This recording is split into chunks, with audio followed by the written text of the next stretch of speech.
to investigate any links between Trump's presidential campaign and the Russian government. The president, not surprisingly, said Mueller won't find a thing.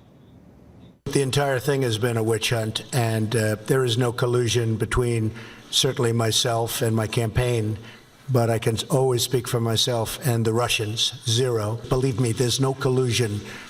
Russia is fine, but whether it's Russia or anybody else, my total priority, believe me, is the United States of America. The president also denied allegations he pressured former FBI Director James Comey to abandon an investigation of former National Security Advisor Michael Flynn. Did you at any time urge former FBI Director James Comey in any way, shape, or form to close or to back down the investigation into Michael Flynn? And also, as you look back... No. Next question. Well, Donald Trump is a volatile president. He's impulsive. He changes course on a dime, sometimes without explaining why. He's elusive about what he really believes, and he talks and tweets about himself too much for his own good or for the country's good. And by the way, he's not always a great manager. The White House actually is pretty chaotic right now. That's not just media spin. It's real. Well, if you voted for Trump, you already know this, and you probably knew it back in November when you voted for him. But what you also knew, and what is worth remembering right now, is that there are worse things than what we currently have. So the left badly wants to remove Donald Trump from office, not with votes in the next presidential election, as you typically see in working democracies, but they want to remove him right now, today, using legal action or impeachment or mass protests or whatever. It doesn't really matter how it happens, by any means necessary, as they often say. The left wants to do this for a number of reasons, but mostly because they used to be in power, but they aren't anymore, and they would very much like to be so again. Okay, so let's imagine they get their way. Trump goes, and they're in charge once again. What happens then? This is worth thinking about because the Democratic Party of right now bears almost no resemblance to the Democratic Party of 10 years ago, much less the Democratic Party you grew up with. It has changed in ways that ought to worry you. The modern left is no longer an ideological movement. Instead, it's an organized movement around identity politics. That's the idea that every American is a member of a subgroup, usually a racial category, and that the point of achieving power is to win spoils for that group. Another word for this is tribalism, and it's the most divisive possible way to run a country. Because it's not about ideas and based instead on immutable characteristics, identity politics is inherently unreasonable. There's no winning arguments or even having arguments. There is only victory or defeat for the group you belong to. Your gain is my loss by definition. In the end, every group finds itself at war with every other group. It is the perfect inversion, the perfect perversion of the American ideal. Out of one, many. And it never ends well. We know this because it is the story of much of the rest of the world. And the left has brought it here to America. Now, once you understand this, you begin to see the futility of dealing with modern progressives as just another political faction, people you can reason with or perhaps even convince. They don't want to argue. They want to win. The old rules that you remember, those mean nothing to them. The left doesn't believe American traditions are noble or worth preserving. On the contrary, anything old must be destroyed, and that would include the basic institutions of our society going back to colonial times. The nuclear family, freedom of speech, traditional religious faith, the rule of law. All of these are under direct and open assault by the left. This is not an exaggeration. They're not pretending anymore. They're saying it. Indeed, the left has grown so impatient, much more than ever, that it is now unable to acknowledge the basic legitimacy of any government act they disagree with. Every executive order is a new opportunity to demand massive resistance to the law itself. Every expression of conservative opinion is a chance to get somebody else fired. Every faked hate crime is the opportunity to demand new concessions that are granted even when the fraud is exposed. Now, beneath all of this, it's the monster under the bed, it's the threat of violence. At this stage, only the fringes are calling for that, but the rest of us know it's there. We can feel it. Sometimes, especially recently, we can see it. And that is the end or the beginning of it. Violence is what separates politics from war. It's the point where hurt feelings become dead bodies, the point at which countries become ungovernable, the point where people who can start leaving for somewhere else. You don't want to get there. The most important thing our leaders can do is prevent that from happening, and yet increasingly they're refusing to. The kind of arguments we used to have in Washington centered around tax rates or trade agreements, suddenly that seems antique. Here's what we're talking about now. Watch what happened when these two progressives were asked on this show whether they would condemn political violence. Because of his race, Denny was pulled from his truck and smashed in the head with a cinder block until he sustained brain damage. It was a hate crime if there ever was one.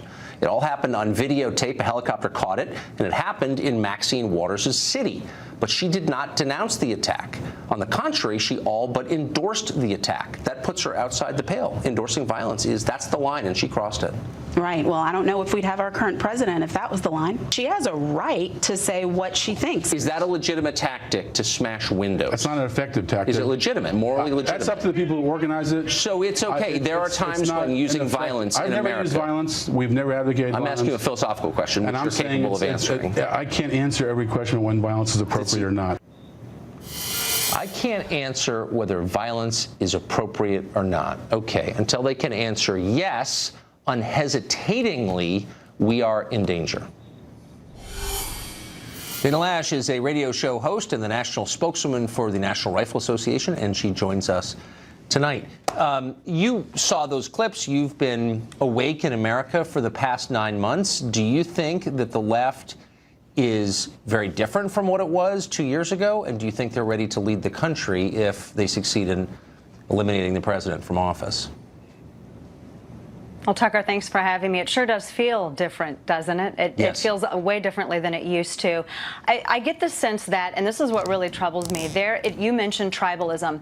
There are people on the left who are so tribalistic, Tucker, that they're not willing to admit what is truth. They want to be right. They prioritize being right, prioritize winning an argument over what is true and over what is correct. And we've seen this just in the clip that you've played. We've seen this over and over again. It seems as though they take personal offense whenever you point out what you're pushing, what you're promoting simply doesn't add up. That's a problem, because we should never get to the point where we're more for tribe than we are truth. And sadly, these individuals, they seem to be so triggered about it, to use their terms, that it does push them to the point of violence. Violence is not civil discourse. Well, no, violence is not reasonable discourse. It's the last refuge of the coward. It is the last refuge of the person who cannot make their argument intellectually. And that's what we're seeing from a lot of those people, particularly on the fringe on the left. I agree. I think we've seen that here's what I think has changed. There always have been wackos on the fringes of American politics ready to take up arms and hurt other people in the name of whatever cause they're for. I get it.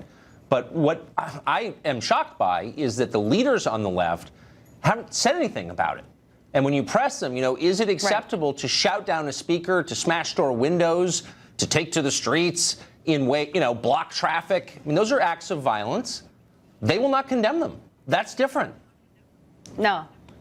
They won't, and that's shameful. And for all of the individuals and some of those people on the left, I see them on social media, Tucker. I know you do too. You talk about them on your show. I've seen you debate them on your program. These individuals that say, well, I guess we'll take up arms because we didn't get our way in the election. So they think that's going to be easier than going out into the street and changing hearts and minds.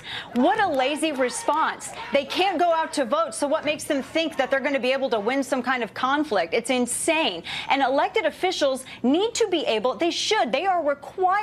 It is their responsibility to be able to control the passions of their side and say, you know what? There are better ways to go about this instead of attacking people when they're on college campuses, or attacking people in the street because you don't like the inauguration, or damaging property. They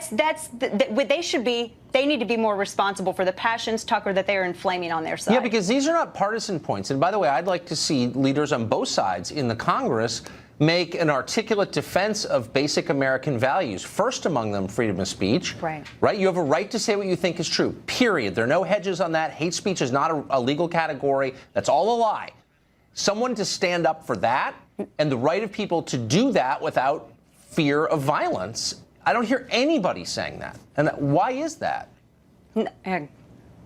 That's a great question. I hear people who are on the right side of the aisle saying it quite frequently. Okay. I know people like you say it, people like me say it. But on the left, though, Tucker, really, for instance, Maxine Waters, or the people that you just spoke to in the clip that you played at the beginning of this segment. What is so wrong with saying, violence is unacceptable? If we see violence on our side, because they always said, remember the Tea Party. They always said the Tea Party was so violent. If we were to even ever see anything like that, which it didn't happen, we would have called it out, because that's not what we're about. The left needs to figure out what they are about. And Tucker, we're rolling towards 2018. We're rolling towards 2020. Right. Voters already told these people, the fringe, look, we don't buy your identity politics. We like jobs, trade, manufacturing. Can you people please get back to the point? That's what their base told them. They're still not doing it, Tucker. They don't believe it. I think that's it. I mean, if you have Maxine Waters who's endorsing racial violence, which she explicitly did after the LA riots, and she becomes a folk hero, I mean, that's a huge red flag, I think. Daniel Ash, thanks a lot for joining us. That was great. I agree. It's good to see. Special counsel Robert Mueller has performed less than a day of work, but Congresswoman Maxine Waters is confident what he'll find. Here's what she just said. We're going to learn a lot about the connections between this president, his allies, and the Kremlin. And it's going to be very revealing. And I know a lot of people don't like to hear the word impeachment, but I believe it's going to lead right to impeachment. Is it responsible or wise to throw out the word impeachment so confidently and casually before the facts are in? Zach Pitcanis is a former DNC senior advisor. He led the Trump War Room, and he joins us now. Zach, thanks for coming on. Thank you for having me. So I guess I'm playing by rules that are clearly out of date, but I thought that Democrats were calling for an independent investigation because they wanted to know what the facts were. Here we have an independent investigation run by someone whose integrity I don't think anyone's calling into question. Yep. And yet they've skipped right past that investigation and now are calling for impeachment. I mean, I'm not calling for impeachment, and other Democrats that I know are not calling for impeachment. There are certain individuals that are calling for impeachment, and I encourage you to have them on the show to talk about that. But that's not where I am. Where I am is that we need to ensure that this investigation is allowed to go forward, that this investigation is well resourced, that this investigation is not interfered with in the way that these investigations have been interfered with in the past by this White House. So how are we going to do that? Well, I think we have to remain vigilant. I mean, there's a lot of ways that this administration can screw with this investigation, and that includes cutting off resources. That includes interference. I mean, let's remember. I don't think it does, because I think by statute, and if I'm mistaken, please call into the show and set me straight if you're a lawyer fluent in this. But I think, as a matter of fact, an independent counsel has a budget that is not subject to the whims of the White House, and it has no timetable. So an independent counsel is different than, for example, the special prosecutors in the past. This is within the hierarchy, within the chain of command within the Department of Justice. It's not exactly within the chain of command. It's not exactly within the chain of command. Well, actually, I read the announcement yesterday. Can the Department of Justice fire the special counsel? Yes, they could. Yes, they could. Got it. Which I think is reassuring, because you would never want anybody with the power that an independent prosecutor has, who is totally beyond control of anyone. That would be dictatorship in effect. So you would never want that, right? Well, I mean, the last time we had an independent counsel or something similar that could be fired by the White House, they were. His name was Archibald Cox. It was during the Watergate So here's scandal. the thing. You're saying you're not for impeachment, but I just can't let you skate that easily on that, considering that there's a brand new New York Times piece out about 20 minutes ago pointing out that the Democratic grassroots are not only for impeachment, but so are a number of members of Congress, a number of people running for office in off-year elections, that there is a national march for impeachment soon to be held. And then there's this. This is a quote from Maxine Waters, the new hero of the left. And she says, quote, "I know that there are those who are talking about, well, we're going to get ready for the next election," she said, mimicking her more cautious colleagues. "No, we can't wait that long. We don't need to wait that long.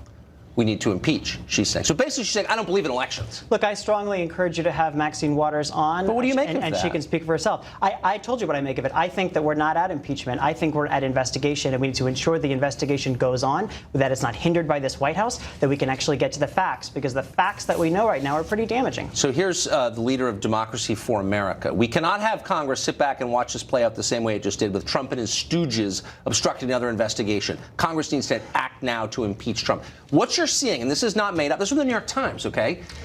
This is a movement on the left to short-circuit the democratic process. They're saying, look, we can't wait for a stupid election. No. What else are they saying? I'm saying you could certainly cherry-pick certain Democratic leaders, but what most of us are calling for, the head of Democracy for America? Yes, I mean, what we are calling for. I'm a Democrat right here, and I'm telling you what we are calling for is a robust investigation that gets to the bottom of this, because we need to protect our democracy from the intervention of we Russia. do. So since you're, and I'm gratified to hear that you're committed to our systems. Absolutely. Our centuries-old systems. Centuries old. So you're saying basically we can't interfere with this investigation. So you're not going to say, and your colleagues and your allies are not going to say word one about this investigation until it wraps up years from now and we find out the facts. That's what you're saying?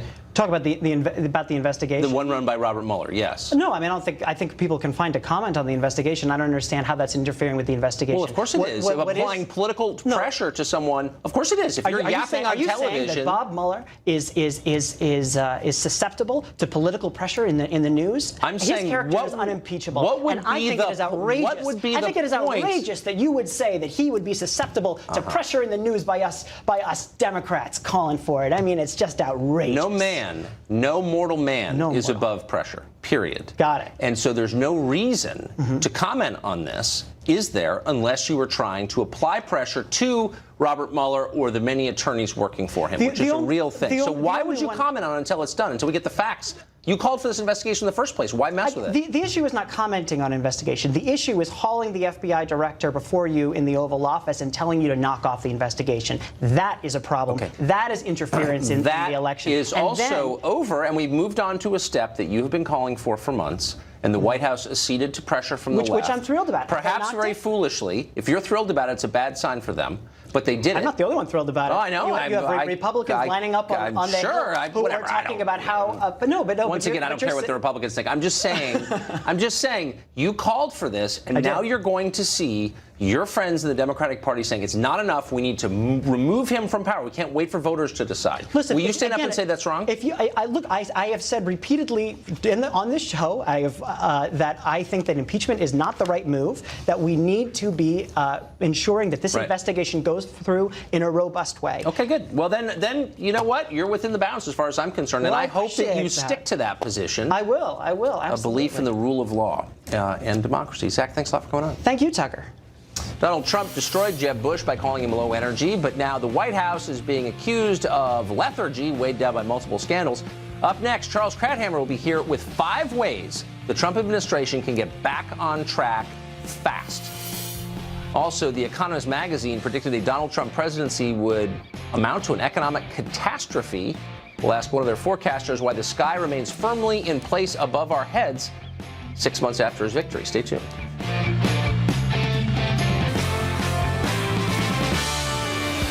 Whether you support the president or not, it seems pretty clear his White House has been slowed down, if not immobilized, by recent events. Immigration reform and Obamacare repeal have been pushed off the agenda for now, replaced by constant flare-ups over James Comey, Russia, or simply the president's tweeting. But Trump is still the president, and his party still controls Congress for another 18 months at minimum. How can the White House get its mojo back and reclaim its freedom of action? This is a question that Charles Krauthammer has pondered. He's a writer, a columnist, of course, and a psychiatrist, and your favorite thinker, and he joins us now. So, Charles, what can the White House do? If you were to give them 5 pieces of advice, what would they be? Well, I think you take your playbook from Bill Clinton. He's caught up in the Lewinsky scandal, and in his case, he knows he's lying from the very beginning. Yes. Keeps on lying. But he was able to keep a straight face, try to keep his nose to the business he wanted to carry out. The famous statement, "I did not have sexual relations," ends with, "and now I'm going to go back to work." Yes. So he just pretended as if this thing was on the side, it was a distraction, he went back to work. So what Trump needs to do is to spend less effort and time and emotional energy on this, starting with you make an unimpeachable FBI director appointment. Right now, he needs to calm the craziness. I think he actually was helped by the appointment of this special counsel, even though in the long run it means the White House loses control of this. In the short run, people say, well, look, there's an investigation. Let's talk about health care. Let's talk about tax reform. Right. That'll take care of it. It's a way to deflect. If you make a good appointment for the FBI, by good I mean politically astute, which means somebody unimpeachable. On Special Report, I said, you know what you need is an Elliot Ness. Right. You want somebody everybody respects. That gets you a lot of points. It allows you to move on to other stuff. So that would be my number one. This I think will be important. Smart. What's number 2? Stop tweeting. Now that's never going to happen because I think he's hardwired, like neurologically, attached to his tweeting machine. But it would help because when you tweet, you say what you really believe, and that's not usually the smartest thing in politics. No, you know, I mean, I tell the truth because it's easier to memorize. Yes. But I'm not the president, a politician. It's true. It's you know what a gaffe is in Washington when a politician accidentally tells the truth, and there's so much emotional truth pouring out of the president's tweeting machine that he gets in trouble. So that Too much reality. Number 3, go on the foreign trip, and thereby, number 4, change the narrative. Yeah. He's got a real opportunity. This is going to be a big deal what happens in Saudi Arabia. There are going to be 50 Sunni Arab countries there. There's going to be an announcement to the world of the total reversal of the Obama-Iran appeasement policy, where we chose a radical Shiite jihadist regime. We chose their favor over the Sunni Arabs who want to support us, and over Israel, which will be stop number 2. That'll be a big deal. It'll allow him to announce and really exemplify a huge change in foreign policy. The last thing is daily sessions with Dr. Krauthammer. I'm still licensed, board certified, and he's the only one who can afford my rates. So I think that what can you give us a sense of the range of your rates? They start, let's say they start in the stratosphere, and in his case, I would double that. Our viewers have been getting your services for the price only of a monthly cable subscription for many years.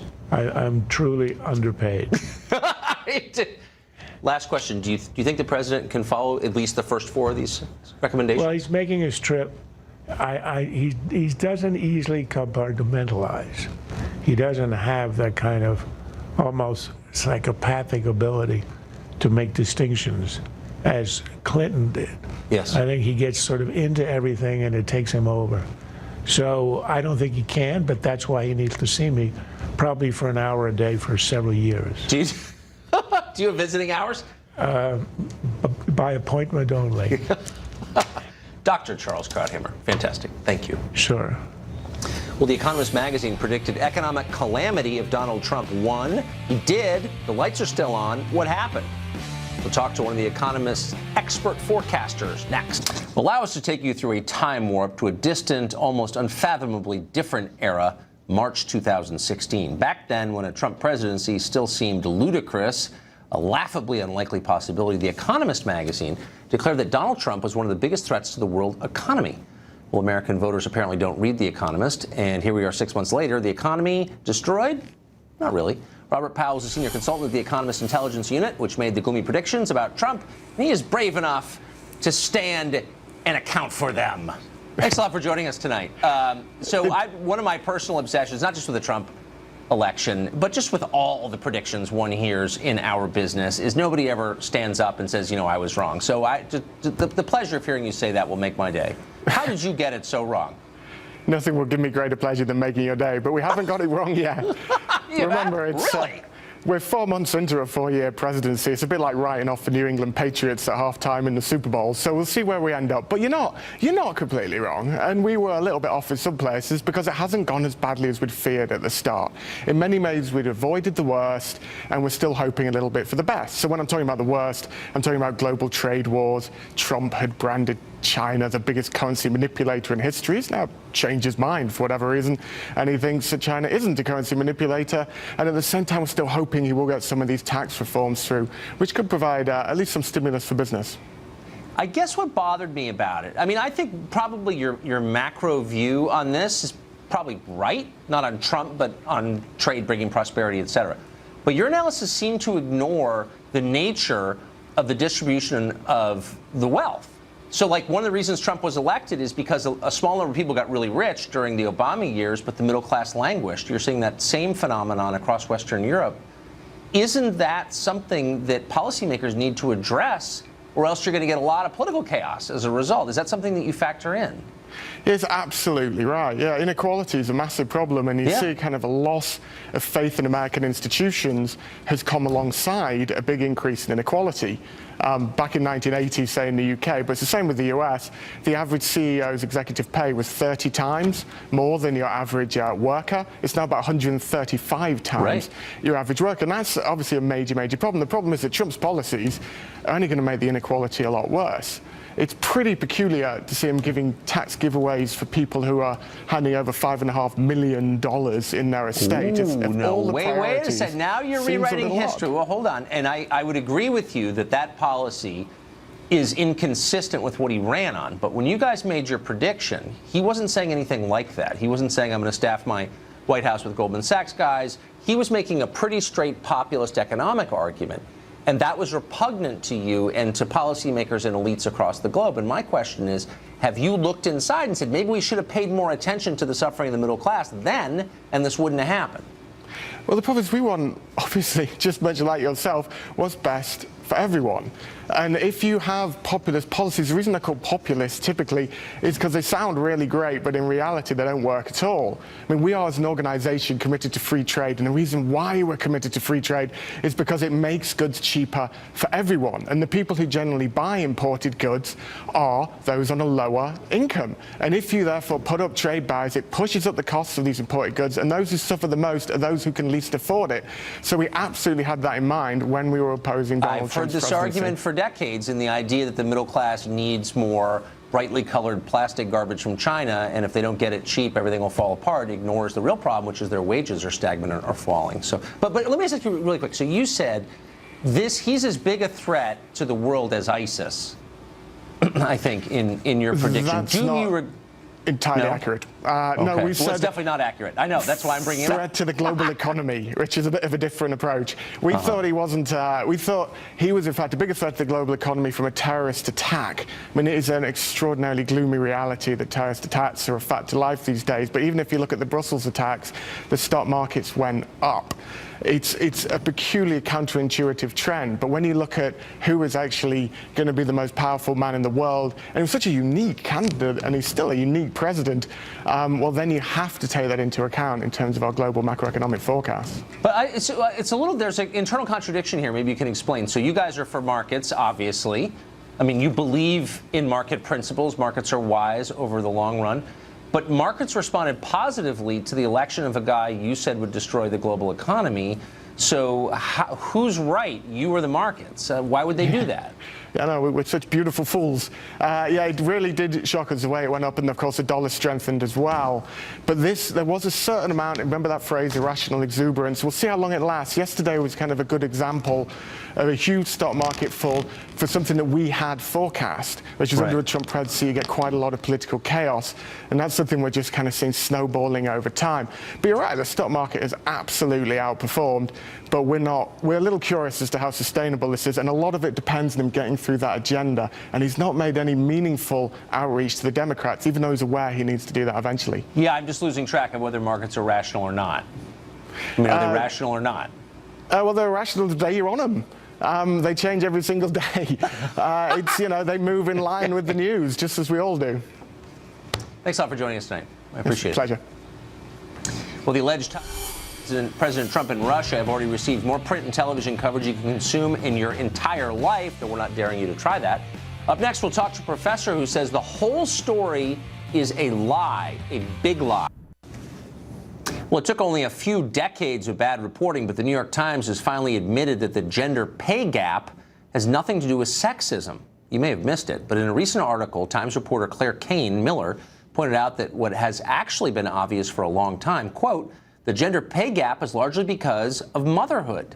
Of course, anyone who thought about it for a second already knew that. Even in 2017, women are the ones who give birth to babies, and they often take the lead in raising them. Doing that, though, takes focus away from a conventional career. So many women quit, work fewer hours, or take more flexible but lower-paying jobs. There's nothing wrong with any of that. Some people still believe that raising decent kids is more important than working at, say, a law firm, and it's their right to think that. Of course, it would have been nice for the Times to show this kind of honesty during the 8 years of President Obama's terms, when demands to eliminate the sexism-based pay gap were never ending. The paper still seems to see women's lack of enthusiasm for global capitalism as a moral crisis, something that we need to fix immediately. In the same article where they admit the gap is simply caused by different choices freely made, the article laments, quote, the long-term price of women giving up economic productivity to have families and plots ways to reverse it.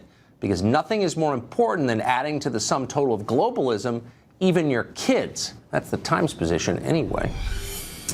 Well, it's time for tonight's reality check. As has been noted, people will fall more easily for a big lie than a small one. Victor Davis Hanson is a historian. He's a fellow at the Hoover Institution, also professor emeritus of classics at Cal State Fullerton.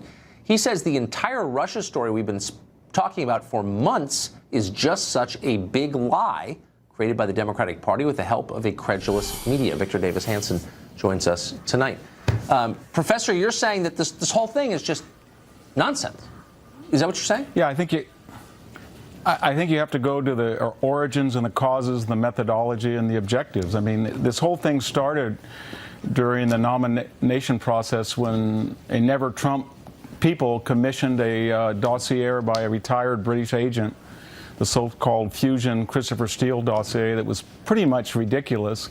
Then it was passed on after Trump got the nomination to the Clinton campaign. And then it was forgotten about. And then suddenly when she did what nobody thought she would do and lost, and Robbie Mook's analytics and data didn't prove to be successful, and she didn't go to the blue wall states sufficiently, then all of a sudden a new narrative came. Well, the Russians must have done it by the WikiLeaks trove process. And then this dossier somehow got in the hands of the FBI director, whether he paid for it or not. I think Senator Grassley is investigating that. And now we have this idea that Trump colluded, and this dossier was leaked to media sources, and it was pretty obscene, pretty outrageous, had things in it that could not have been true. And where are we now? We've had the Director of National Intelligence, James Clapper, said that it didn't exist. We've had Senators Feinstein and Grassley say there was, FBI Director Comey said there was not an ongoing investigation. And then it was very unlikely because Donald Trump, he didn't dismantle Eastern European missile defense. He didn't go to Geneva and press a plastic red button. He didn't make fun of Romney for saying Russia was an existential enemy. He didn't have a hot mic exchange with the Russian president saying that he would be more flexible with the Russians after the election. So that entire reset appeasement of Russia came from the Clinton-Obama team, not Donald Trump. And now we're here, and it was very unlikely anyway, because he ran as a Jacksonian who was going to beef up U.S. defenses and get tough with our enemies or adversaries or rivals abroad. So it wouldn't be necessarily logical that Putin would want him to be president. And yet here we are. And I think the real message that we're missing is that there was evidence that some people in the Obama administration had surveilled people, either Trump himself or around Trump, and that information had either been reverse targeted deliberately to find information or incidental. It didn't matter because the names were unmasked and then they were leaked to pet reporters. And so for the last 6 months, between this dossier and this surveillance, we've had these illegal leaks. So if Special Investigator Mueller looks at the totality of the so-called Russian collusion surveillance story, I think we'll come to conclusions that we don't expect. What would how ironic would it be, though, if in the course of the investigation, and these investigations go in directions that you can't predict, no one can, that people got in trouble, because that happens with these things, and at the same time we discovered that at its core the story was just a lie. It was a nothing burger. There was nothing there. There was no collusion between Putin and Trump, but it still ended up really hurting or bringing down this administration. Is that possible? Yeah, I think it is. I mean, we've had a whole cadre of Washington and New York reporters have done nothing other than for 6 months using all of their tools at their disposal, their genius, their experience to prove that Donald Trump colluded with the Russians. They can't find anything. They haven't spent commiserate time to look at who was unmasking individuals, and that may come out from the House Intelligence Committee.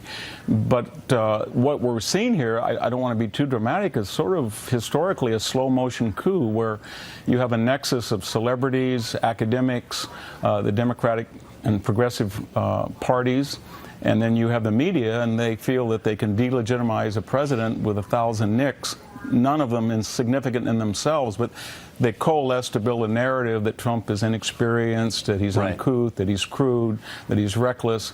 And each day, the point is to drive his popularity down half a point, 1 point, until he can't function in Congress because purple state congressional representatives don't want to take the risk to further his initiatives. Meanwhile, the ACA, the tax reform, his appointments, everybody agrees they've been excellent. So there's Trump, the message and the agenda, versus Trump, the demonized president. You got to wonder if the people who run our news organizations ever think to themselves, it's kind of weird that my priorities align precisely with those of the Democratic Party. Maybe that's corrupt. I think the Democratic Party is taking its cue from the media. When the media has a narrative, whether it's the use of profanity, the Democratic Party follows. Oh, of course. And they've been following the Trump story because the media has been generating it. That's for sure. Professor, I love talking to people with great memories, and you have one, and perspective. Thanks for joining us. Oh, I don't know about that. Thank you for having me, Tucker. Thank you. Up next, Sean Hannity makes his return to the Friend Zone to talk about the former president of this company, Roger Ailes, who passed today. Time now for the Friend Zone. We bring on one of our friends from here at Fox onto the show. Joining us tonight is Sean Hannity, who needs no further introduction except to say he knew our former boss, Roger Ailes, really well for decades, and we wanted to talk to him about that tonight. Sean, how would you sum up a guy as big as Roger? You can't. He thought there's only been 3 people maybe in my life that I've met that have this deeper dimension in terms of the thought process. I'd often sit with him, and anytime I'd have a meeting, I don't care if it was on the phone or in his office, I'd always take a pad and a paper because I knew I was going to get 4 or 5 great ideas that would make me seem really much smarter than I am. But he saw things differently. He'd be able to cut to the chase, get rid of all the clutter. And look, Tucker, I wouldn't be on with you tonight. I was a young, local radio host in Atlanta with very little TV experience, took a big risk, gave me a shot. Here I am, and he believed in me. And he did that for so many other people. As I said in my statement today, I think he would see things in people that they didn't know existed in themselves, and I can tell you from my own personal experience that was the case. I never thought I could do this. And one other thing that he did, Tucker, which is, I think, pretty amazing, I was so bad. All you need to do is Google Hannity and Combs' first show. It's humiliating. You want to bring me down to earth any day? I cringe when I see it, but he stuck with me, and I'm honored that he did, and he changed my life so much for the better, and so many others. He did that with people. He did stick with them. What did he tell you when he first hired you? Well, I can remember one. It's a great question. I remember one meeting just before we went on the air. He warned everybody, look, you're probably going to have technical glitches. Something's going to happen. But just stay calm. I remember he told everybody, smile, have a good time. It doesn't have to be perfect on day one. This is long ball. We want to change the media landscape in the country. And he emphasized fair and balance. He wanted both sides. And then he pointed to me and Alan in the room, and he said, except for you two, you can do whatever the hell you guys want. That's and you did, I noticed. That was, and he meant it. He just let us do our thing. And, one other great thing, we always work in a ratings pressure world. He never once called me and said, great ratings. Never once called me and said, hey, what's wrong with your ratings either? And he knew there was an ebb and flow to the news cycle, ups and downs. That has kept me very centered. Basically, you build it and they're come. Every night, you do a great show. That's why people are watching you. I try to do the same thing. Every night, you do a good show. You work hard for your audience. You earn their viewership every night. That's really wise. So he saw the big picture. He was a tough guy too, not easily pushed around. Listen, I'm a better fighter today because I learned from him. When I first started, I remember there'd be certain people that would start working at the Fox News Channel. They get their first negative article written about them. I go Google my name. It's going to come up, Hannity's evil, Hannity's Satan, Hannity's this. And then I'd say, once you read it, you're going to feel so much better. And so many people have done that and followed that advice. It used to bother me, I can't even remember when. I don't care, Tucker. I don't care what people tweet, what people write, what people say. And I actually enjoy the combative back and forth in life. For our viewers who are wondering if you're being sincere, I work with you and I can say he's not joking. Listen, when I'm tweeting or in one of my little Twitter wars, I'm smiling. Everyone thinks it's, wow. They're like, Twitter fight. I'm like, yeah, let's get in there. I don't know. I believe in fighting for what we believe in. Now we have to fight as irredeemable deplorables for those that want to destroy the president. That's a fight I will engage in till my last breath because they're trying to undermine an election. Sean Hannity, ladies and gentlemen. Thanks a lot, Sean. I don't ever want to be in the enemy zone. All right, thanks, Tucker. No, you'll never be. We'll be right back. Thank you.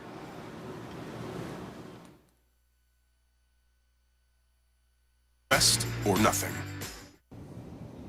We've heard a lot about Roger Ailes on this channel today. He was a huge figure here and in American life. If you'd like to hear more, I'd recommend looking up the remarkable tributes we aired earlier from our colleagues Britt Hume and Shepard Smith. They captured him so precisely, a lot of us here got emotional watching them. I'd add only one thing to what they said. Roger always rooted for the underdog. That's not common in our business, where success is the god most people worship. But while others kissed up and kicked down, Roger Ailes always did the opposite. He was kinder to the cleaning crew than he was to presidential candidates. I saw that.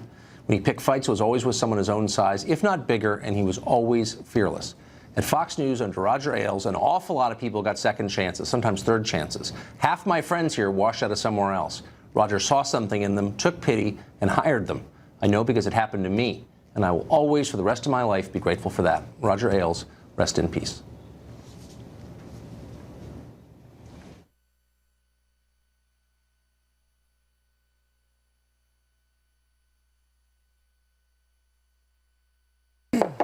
Hello, everyone. I'm Kimberly Guilfoyle, along with Juan Williams, Jesse Waters, Dana Perino, and Greg Gutfeld. It's 9 o'clock in New York City, and this is The Five. Today, Roger Ailes, the founder of this network, sadly passed away at the age of 77. We'll look back at his life, his career, and share some personal stories later this hour. But first, breaking news tonight.